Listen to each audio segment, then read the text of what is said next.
Hey everyone, it's birthday season in the Budget Kitchen House, so today we're going to be making this coffee-flavored tres leche cake. Let's get started. First, we're going to start with 9 whole eggs. So we're making the sponge cake part first, and this sponge cake is dry, but you want it to be dry because a tres leches cake, for those that don't know, uses 3 different milks. It's a Hispanic cake. I think it's Mexican in origin, I'm not sure about that, but it uses 3 different types of milk, so you want the cake part to be dry so it soaks up all the yummy milk syrups and all the good things we're about to put into it. So you're going to take those 9 eggs and then you're going to beat them up. But in all seriousness, before you beat up your poor defenseless eggs, you're going to want to sweeten the deal by adding 1 cup of sugar. Beat the eggs on high for about 10 to 15 minutes if you're using a cheap hand mixer like I am. If you have a nicer stand mixer, it probably takes closer to 8 to 10 minutes, but I found that right around the 13 or 14 minute mark is when I really got that nice fluffy consistency we're looking for. So as you can see here, this is the kind of consistency we're looking for after we've beat those for about, I think it was like 13 minutes or so. You really want that pale yellow color, and you want to see a lot of bubbles because that's really what's going to make or break your sponge cake and give it the nice little pockets to soak up all the milk mixture we're about to put in. Then we're going to take 1.5 tablespoons of instant coffee, and we're going to mix that with water. Instead of the instant coffee, you could always opt to use coffee extract instead. You'd probably want to use about a tablespoon of coffee extract because it's a little stronger than the instant coffee, I would imagine. Alright, so then we're going to take our hot water and our instant coffee and we're going to go ahead and mix it in with our fluffy eggs here. Mix until fully incorporated, about 30 to 45 seconds. Next, we're going to do the dry ingredients for the cake. We're going to start with 1.5 cups of flour.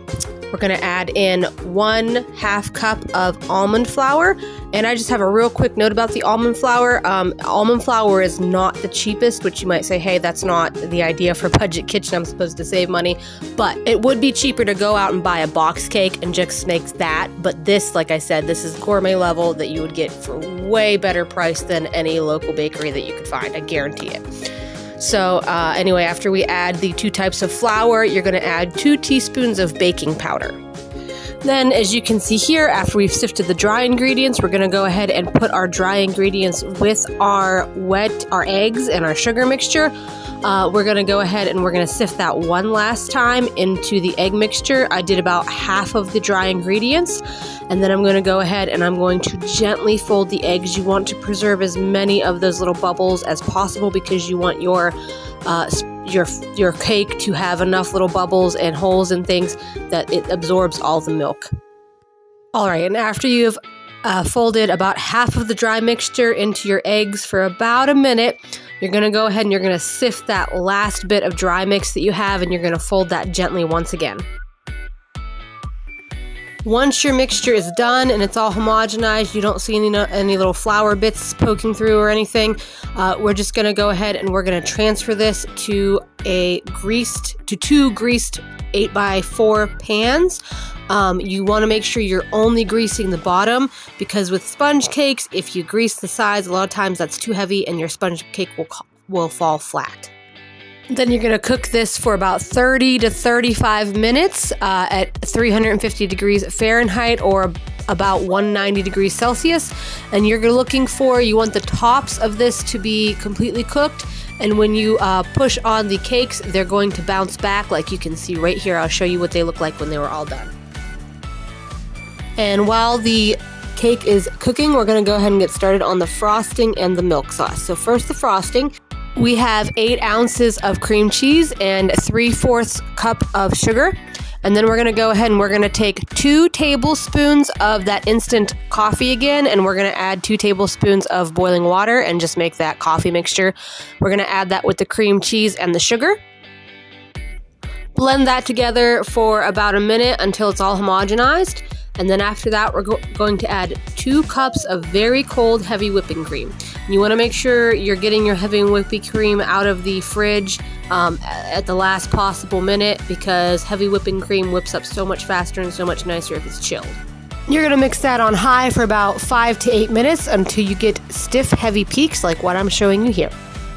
Alright, and we've got one of our leches taken care of. with that heavy whipping cream. And now we're going to take care of the other two because it is tres leches, so we got to get the other 2 milks in to make the 3 milks. So what I have here is I have half a cup of warmed up milk, and then I have 2 teaspoons of that instant coffee again. And I'm just adding 1/2 cup of sweetened condensed milk. And then we're going to add another 1/2 cup of evaporated milk after that. And then we have our 3 leches. We have the evaporated milk, we have the milk, and we have the heavy cream. Go ahead and mix up your milk syrup mixture right there. And then once that's all combined and ready to go, we can go ahead and start assembling our cake. So the first thing we're going to do is we're going to remove our cake pans, and an easy way to do this is to take either a butter knife, or if you're worried about scraping your pans, you can do like a spatula, but you're just going to take either the spatula or a butter knife gently around the edges there. We're just going to go all the way around. And then once we get all the way around, we are going to, since it's a sponge cake, it's a little harder to get off. So I'm just going to stick my fingers under there, and I'm going to make sure it's loose underneath. And then once it's all loose underneath, I'm going to go ahead and I'm just going to flip it and put it on my plate there.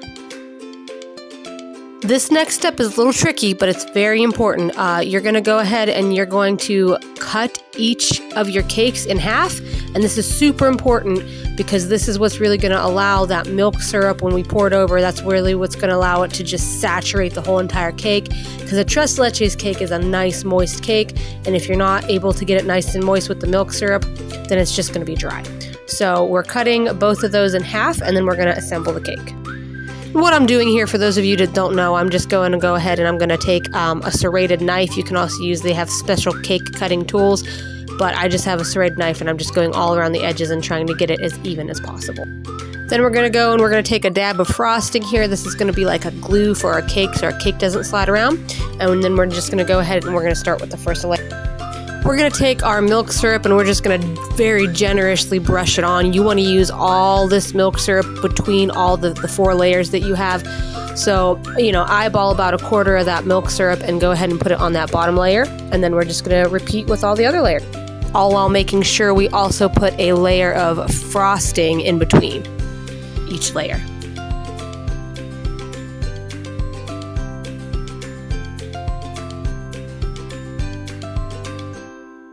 Once you're done putting your milk syrup and your frosting between each layer, you're going to go ahead and you're going to come with the frosting, and you're just going to take a spatula or a bench scraper, or if you have like a special frosting tool, and come around the side there.